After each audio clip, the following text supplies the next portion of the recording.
Dear brothers and sisters in Islam, if Allah subhanahu wa ta'ala takes away from you anything and you are patient, He will give you double what He took from you. It may be even something better, but you will get back double reward. Where did I get that? How can I come up with that conclusion? It's coming from the story of Sayyidina Ayyub, Prophet of Allah, Ayyub alayhi salam. The West call him Job.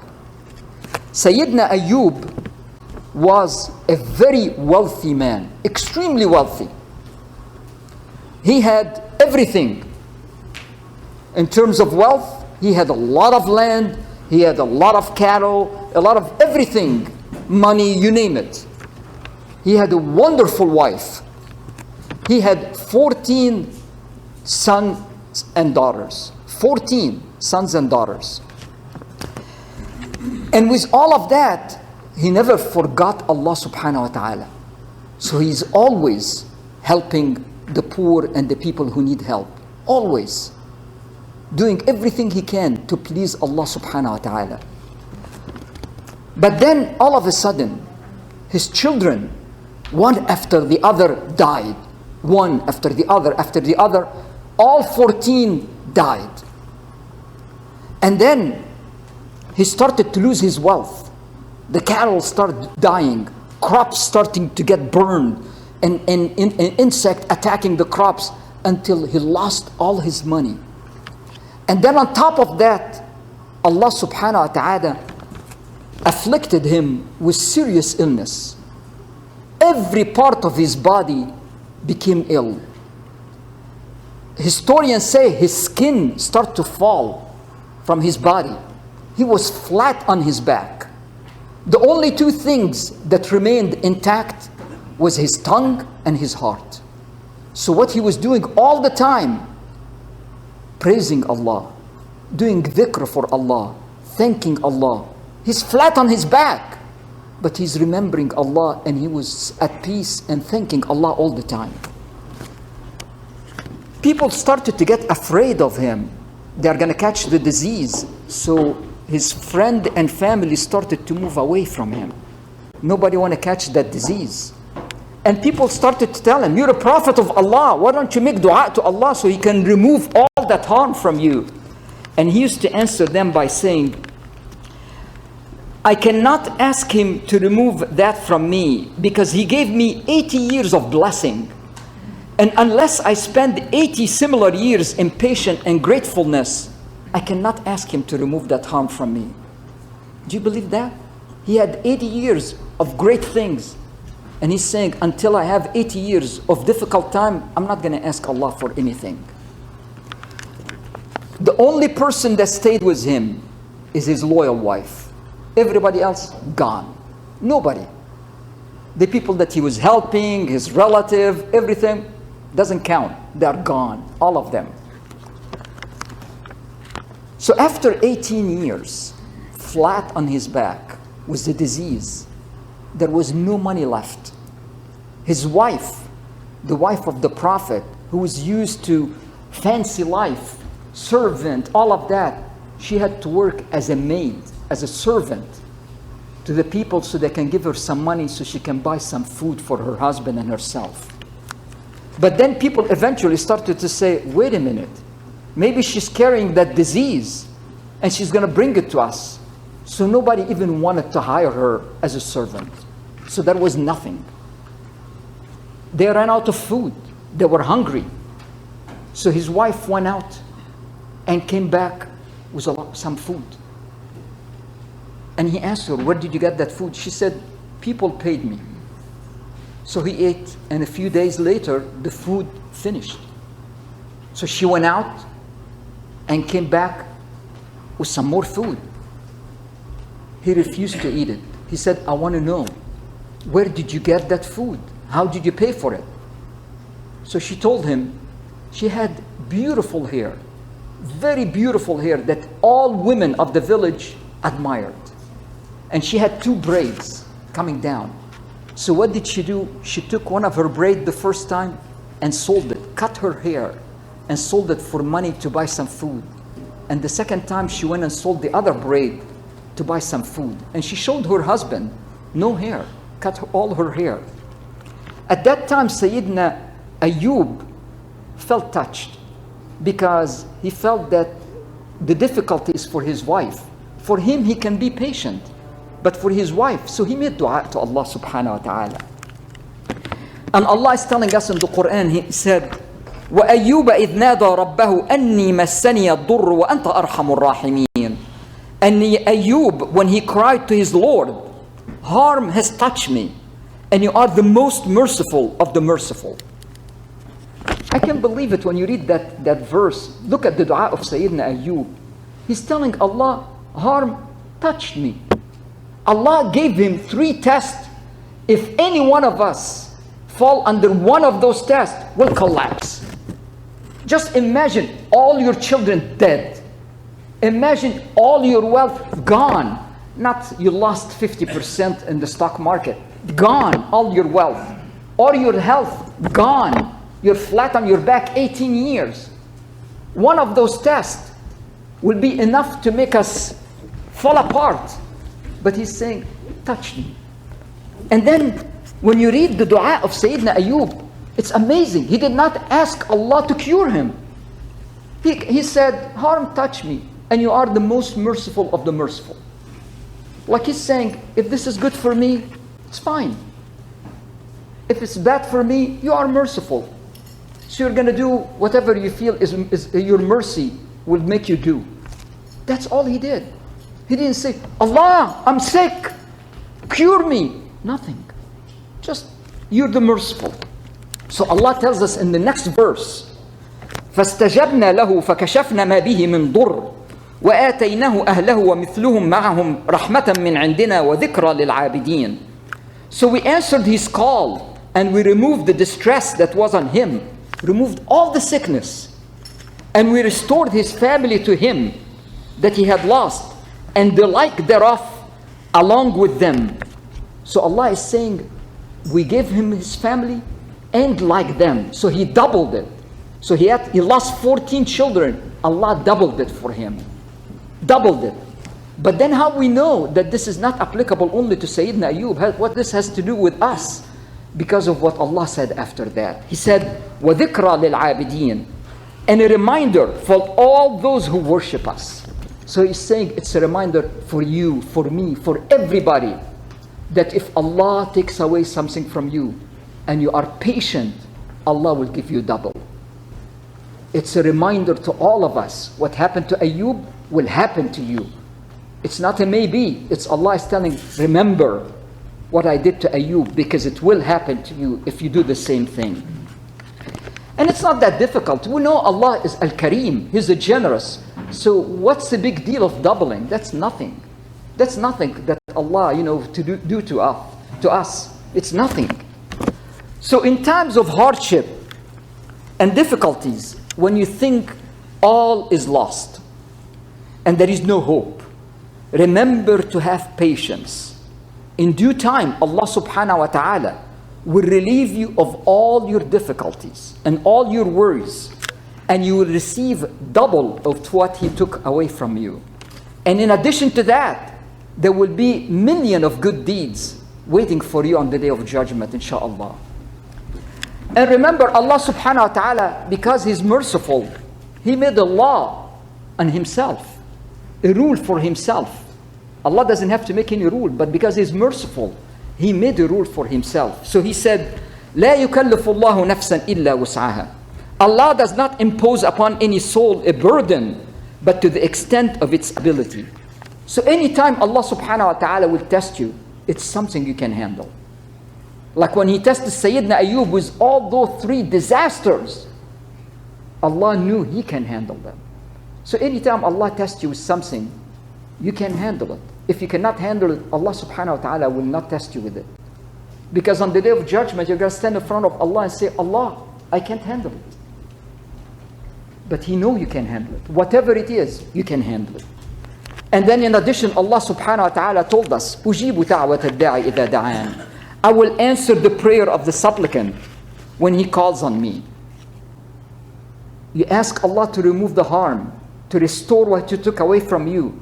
But remember, there is timing. Sayyidina Ayub, 18 years. I don't mean that anything that you have, any problem that you have, you're going to wait 18 years. No. But I'm saying Allah subhanahu wa ta'ala knows what is the best time to give you back and more. So it can be beneficial to you, it doesn't harm you. And Allah told us in the Quran, وَلَنَبْلُوَنَّكُمْ بِشَيْءٍ مِّنَ الْخَوْفِ وَالْجُوعِ وَنَقْصٍ مِّنَ الْأَمْوَالِ وَالْأَنفُسِ وَالثَّمَرَاتِ وَبَشِّرِ الصَّابِرِينَ. And certainly we shall test you with something of fear, hunger, loss of wealth, lives and fruits. But give glad tidings to the patients. So Allah is going to test us. That's the rule. He's going to test us. Whatever it's going to be. Maybe you lose your job. Maybe you get sick. Maybe something. Whatever it is, He will test you. But He's telling you at the end, وَبَشِّرِ الصَّابِرِينَ. Great news for those who are patient. Great news. A young man went to a sheikh. And when he went to the sheikh, he was complaining to him. He said, I recently got married and I hate my wife. I hate her. I can't stand her. And I want to divorce her. So the sheikh asked him, what's the problem? He said, she is rude. She treats me very bad. So the sheikh told him what I said, the last part of the verse, وَبَشِّرِ الصَّابِرِينَ. And give glad tidings, give good news to the patient. So the sheikh told him, وَبَشِّرِ الصَّابِرِينَ. He said, she's always harming me. She's always mistreating me. And I fear Allah, so I treat her right. I don't treat her bad. So he told him, وَبَشِّرِ الصَّابِرِينَ. I can't stand it. I want to divorce her. وَبَشِّرِ الصَّابِرِينَ. He said it to him at least half a dozen times. And then the young man got up and walked. A few months later, that young man was in the masjid and the sheikh saw him. So he called him and he asked him, what happened to your marriage? He said, after I talked to you, I went home and I sat in a room by myself. And I said to myself, here is your two options.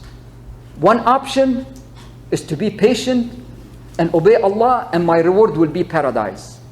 The other option is to follow my anger and frustration and divorce her. And I said to myself, I want paradise. So I decided to be patient. So the sheikh said to him, so what happened? He said, now we love each other so much and I can't imagine I can live without her. Allah gave him double reward because he was patient. Not only He gave him a happy life, but He put the love in his wife's heart and the love in his heart that they can not live without each other. And then on the day of judgment, inshallah, they're going to have the great rewards. But it's because of patience. And you know the story of Sayyidina Ayub, when you read the whole story, Allah at the end is telling us why He's so unusual. What's so different about Sayyidina Ayub? He's telling us, إِنَّا وَجَدْنَاهُ صَابِرًا نِعْمَ الْعَبْدِ. Truly we found him patient, an excellent servant. So every one of us can be an excellent servant. When you have difficulties, when something you lose, be patient. Any one of us, we can be an excellent servant. It's not just Sayyidina Ayub. And Allah subhanahu wa ta'ala tells us in the Quran, وَاللَّهُ يُحِبُّ الصَّابِرِينَ. And Allah loves the patience. So just imagine, Allah took away something from you, gave you some hard illness that you have, difficulty dealing with it. Do you think if you're patient and Allah loves you, Allah will enjoy seeing you suffer? He will do everything He can to move away that difficulty from you, to make your life better, because He loves you. And that's what Allah is saying. And if you love somebody, you try to do everything to make him happy. So it's a matter of time, and He will do it for you, inshallah. And Allah promised us, سَيَجْعَلُ اللَّهُ بَعْدَ عُسْرٍ يُسْرًا. Allah will grant ease after difficulty. So always, if you're patient, ease is coming. Don't worry. It's a matter of time, but it's coming. And that's why the Prophet ﷺ told us in a hadith, if a misfortune or loss befalls a Muslim, and he says, as Allah has ordered, We belong to Allah and to Him we are returning. Inna lillahi wa inna ilayhi raji'un. Oh Allah, reward me in my misfortune and give me better than it afterwards. Allah will give him better than his loss. That's our Prophet saying to us. He said, it's a rule. If you're patient and you make dua to Allah, Inna lillahi wa inna ilayhi raji'un. Oh Allah, help me with my loss and give me something better. Allah will give you that. And we know a story that proved that at the time of the Prophet ﷺ. There was a woman, her name is Salama. Salama was one of the great companions, and her husband, Abu Salama, was a wonderful companion. And in the battle of Badr, he was killed. And the Prophet ﷺ sent her somebody telling her, recite that dua. So Salama is saying, I kept thinking about that dua. I thought of Abu Salama, my husband. He was a wonderful man. He was very kind, loved me so much, very gentle. I've never seen anything bad from him. And on top of that, he died as a martyr in the battle of Badr. So who can be better than him? Nobody can be better than him. But she said, but the Prophet ordered me to do that, to say that dua. So I did the dua. In no time, the Prophet ﷺ asked her for marriage, and she became the wife of the Prophet ﷺ. She couldn't imagine something better, but Allah gave her something better. She had to be patient and make dua, and Allah gave her better than her loss. And Allah subhanahu wa ta'ala tells us, إِنَّمَا يُوَفَّى الصَّابِرُونَ أَجْرَهُمْ بِغَيْرِ حِسَابٍ. Only those who are patient shall receive the reward without measure, no account. So when you're patient, on the day of judgment, all the people who were patient, they will be called, get up, all the people who are patient, no accounting for you, just go to paradise. One of the most horrifying moments in the day of judgment is standing in front of Allah subhanahu wa ta'ala when He's doing the accounting for us. This is your good deed, this is your bad deed, and you don't know the results. But they don't have to stand in front of Allah and go through all of that. They're going to paradise direct. And I want you to compare the story of Sayyidina Ayub with a man back home. He's a regular Muslim, that person. He was a regular Muslim, just doing his salah, fasting, nothing unusual. And then his wife had a baby boy. And that baby boy turned out to be blind. And the man became extremely angry and frustrated. And he became angry at Allah subhanahu wa ta'ala.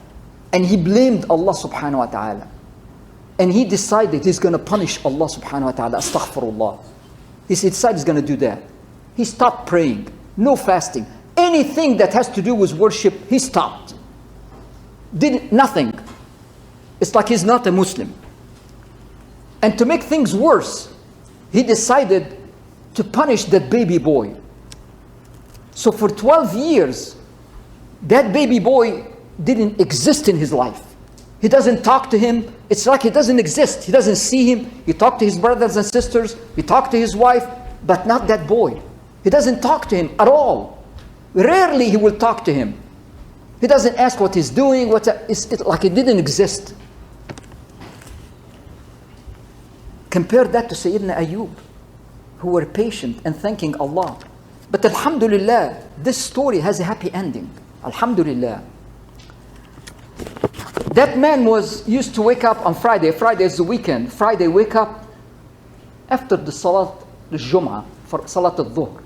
He doesn't go. He stays in bed sleeping until the Jum'ah is finished, then he gets up. So one day he was sleeping on Friday, and he heard loud crying. And it doesn't stop, crying and crying. He got out of bed and he went out to see what's going on. He found that boy, the blind boy, he's 12 years old, crying. He went to the other rooms looking for his wife, any one of his other children to see what's the problem with the boy. Nobody was in the house.